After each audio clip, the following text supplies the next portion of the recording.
Oh, yeah, right.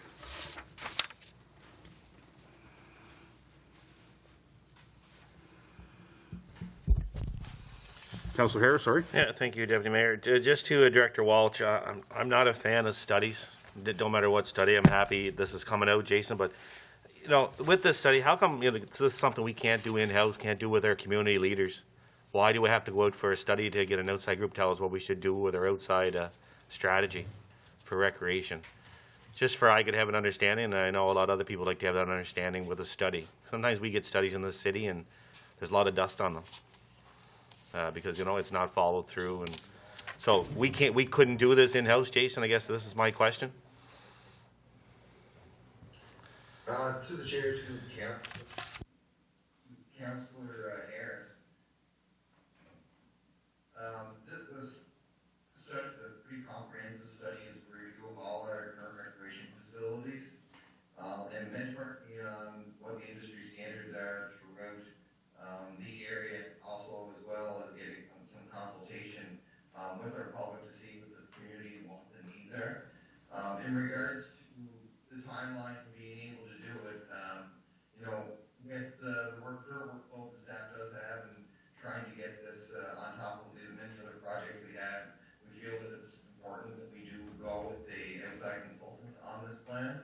The outside consultants, these consultants that do these plans are technically landscape architects that develop recreational master plans for many municipalities throughout the country and are well versed in this as their field. They have the appropriate tools to be able to do it in a timely fashion. I would expect that if staff were to do this, the quality wouldn't be as high as what it would be from these people that do significant planning, as well as the timeline will be extended, and we're hoping to get this all back in place and ready to go for budget time, so we also consider some of the recommendations and actions included in that plan.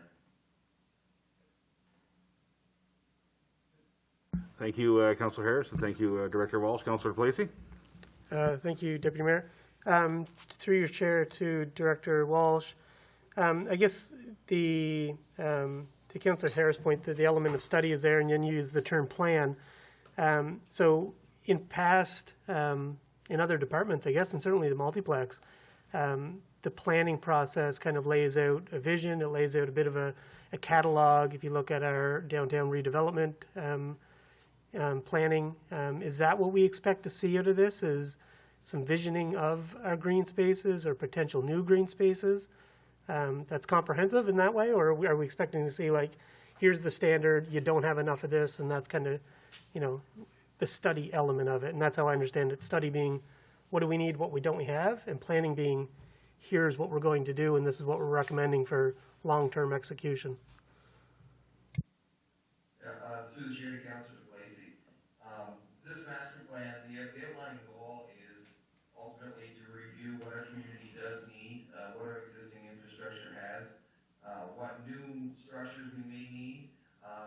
Also, as well as there is a possibility that we may come back and have things that we have too much of some things and we can't maintain what we do have. But I do expect, in the study, when you review this RFP, it's pretty comprehensive and discusses financial needs, maintenance needs, as well as the community, getting the community's needs, and also the idea of making sure that we're having equitable access to these facilities throughout the community. So making sure locations are chosen in the appropriate areas where there could be a shortfall, so the entire public has access to these facilities. Thank you, Councillor DePlacey. Any other questions from the floor?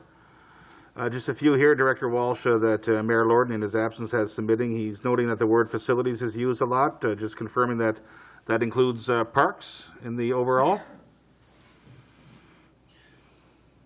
To the chair, yes, that does include parks. That includes our parks and all our outdoor recreation facilities.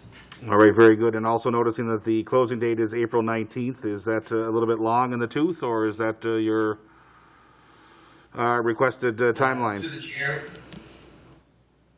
Yeah, to the chair, I expect that, with the approval of council and the okay of this plan by council to go out RFP, we expect to have this out possibly by next week and back to council end of March, early April for approval. The date of April 19th was just on the draft document to be sent. Wasn't finalized on going out, but we expect it back to council for approval, like I said, late March, early April, and to start the consultation process sometime in end of April.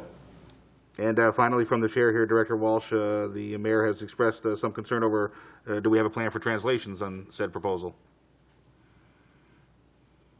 Through the chair, the translation was not put into the RFP, but we can add that addition into that RFP.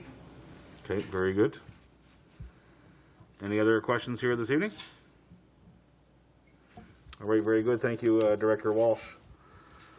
Moving on to item number 6, which is the fire bylaw changes. You'll notice a memo from Manager Noel